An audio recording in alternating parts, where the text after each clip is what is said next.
Semana passada, uns dias atrás, na verdade, eu recebi uma mensagem, um relato numa rede social, um cara falando para mim que ele tinha acabado de largar a faculdade porque ele não estava conseguindo cumprir com as rotinas dele, acadêmicas, porque estava usando muita pornografia.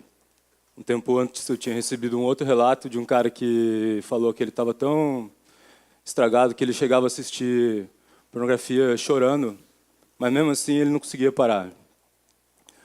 O que tem de tão irresistível na pornografia que faz com que tantas pessoas fiquem presas dessa maneira?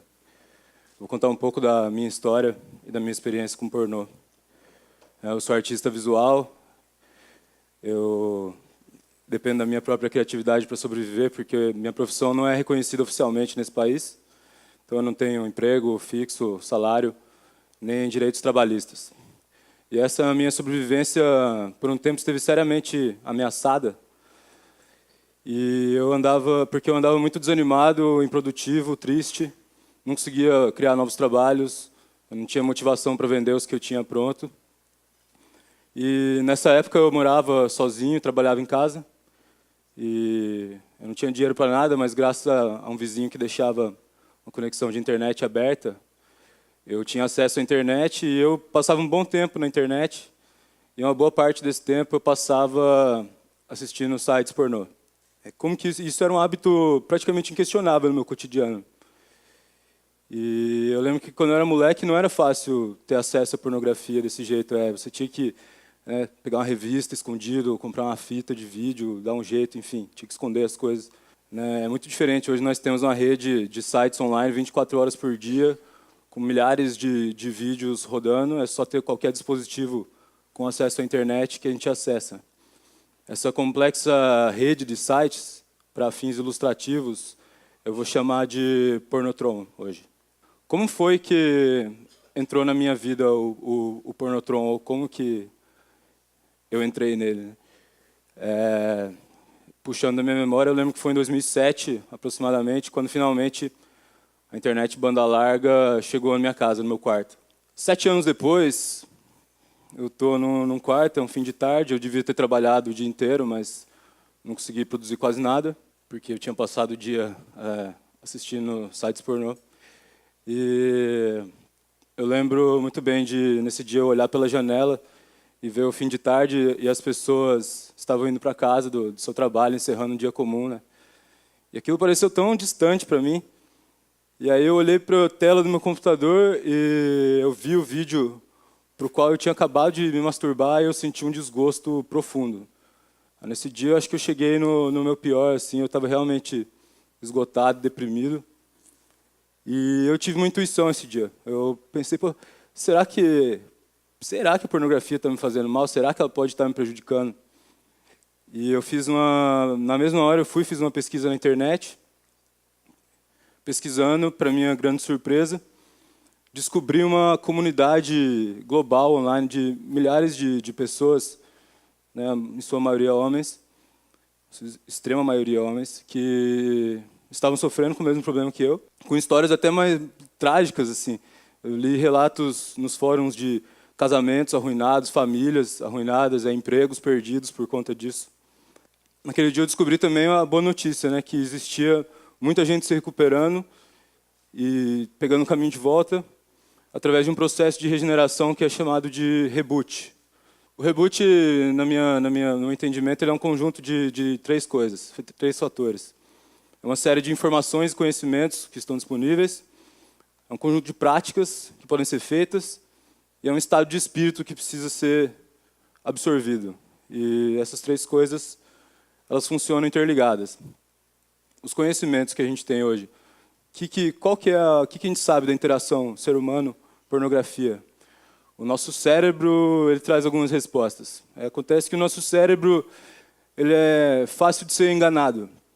Se eu estou olhando para você pessoalmente, ou olhando para você através de um monitor, ou fecho os olhos e imagino o seu rosto com riqueza de detalhes, para o meu cérebro é basicamente a mesma coisa. Ele não diferencia muito. E o que decorre disso é que quando nós acessamos o Pornotron e vemos aquelas centenas de pessoas sem roupa transando, o nosso cérebro ele entende que nós estamos diante de possíveis parcerias reais. Ele não faz essa diferenciação. E isso ativa no cérebro uma coisa que a gente tem, que chama circuito de recompensas. É basicamente o circuito que faz a gente correr atrás das coisas necessárias para a nossa sobrevivência, enquanto indivíduo e enquanto espécie. Então, o circuito de recompensas é que faz você ir atrás de comida, de beber água, de estabelecer conexões emocionais, de trabalhar, de fazer sexo. E existe uma palestra que fala muito bem desse circuito, que é o Grande Experimento Pornô, do Gary Wilson.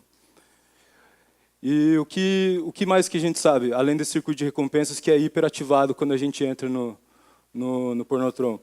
A gente sabe que hoje, e é um conhecimento relativamente novo, que nós não tínhamos, que o cérebro está sempre se transformando, mudando, ele é plástico. Essa propriedade chama neuroplasticidade. É a neuroplasticidade que permite a gente aprender novas habilidades, aprender uma língua nova, e é também que faz a gente aprender vícios novos. Então, quando o nosso amigo está no Pornotron, o que acontece? Não é o fato dos vídeos estarem em HD que deixa o cara hiper excitado e pendurado ali, mas sim o fato de ter infinitas parcerias, múltiplos parceiros. O circuito de recompensa dele dispara e o cérebro dele, através da neuroplasticidade, vai se adaptando àquela situação. Na prática, o que acontece? Quanto mais a pessoa busca pornografia na internet, mais o cérebro dela se adapta para buscar pornografia na internet. E o circuito de recompensas, por ele estar sendo hiperestimulado por infinitas parcerias que a gente nunca vai ver no mundo real, ele chega numa situação de esgotamento. E quando ele se esgota, ele não se esgota só para pornografia, ele se esgota para a vida em geral.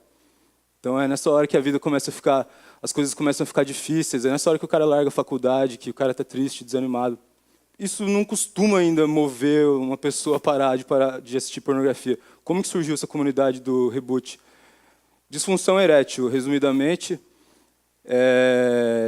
persistindo nessa rotina de pornografia, surge um novo tipo de disfunção erétil, que é uma disfunção erétil induzida por pornografia. Qual que é a diferença da disfunção comum? A disfunção induzida por pornografia, ela não pode ser abordada pela medicina tradicional, porque os remédios que existem hoje, eles agem no pênis, e o problema do nosso amigo está no circuito de recompensa dele, que não funciona mais. Então, aqueles remédios não vão ajudar o cara. Chegando nessa situação, suponhamos, estou com o meu circuito esgotado, o que eu vou fazer? Eu quero agora falar do reboot na prática. O que é o reboot? Como que é esse processo? Reboot quer dizer em inglês alguma coisa como recomeço, reinicialização. E ele tem 3 regras muito básicas que são a seguinte: 90 dias sem masturbação, ejaculação e sem pornografia. 90 dias é um tempo médio. Alguns homens levam mais tempo, outros homens levam menos tempo, mas é um tempo considerado bom para fazer uma transição saudável. Segunda regra, você pode fazer sexo com pessoas reais, se isso for possível. E a terceira regra é que cada desvio, se o cara entra e assiste pornografia, se masturba e ejacula, a contagem começa do zero. Pessoalmente, eu levei 2 anos para conseguir meus 90 dias. E nesse processo, eu observei algumas práticas, algumas coisas que funcionaram muito bem para mim e funcionam muito bem para a maioria dos caras. A primeira coisa, a etapa 0, é descartar todo o material pornográfico, físico e virtual que você tem. Jogue fora tudo que você tiver de revista, vídeo, etc. Apague as coisas do seu computador, do seu celular.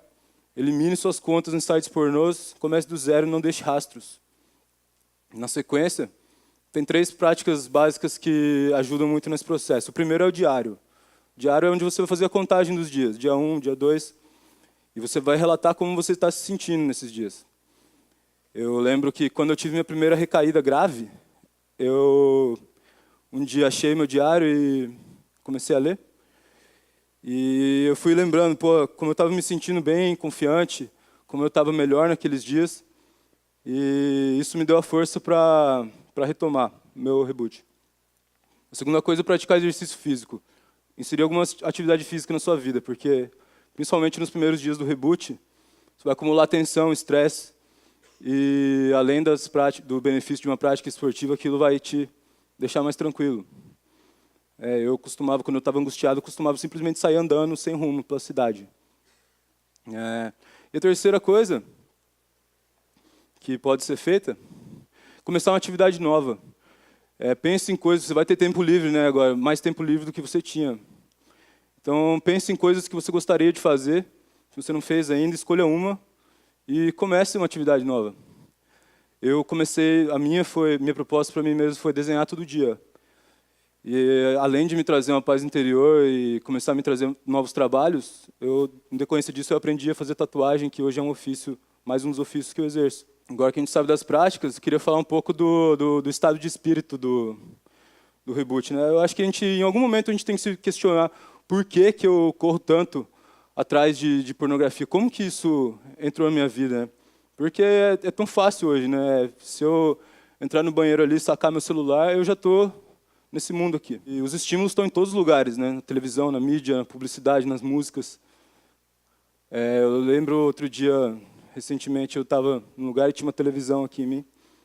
E estava sintonizada a maior emissora de TV do nosso país.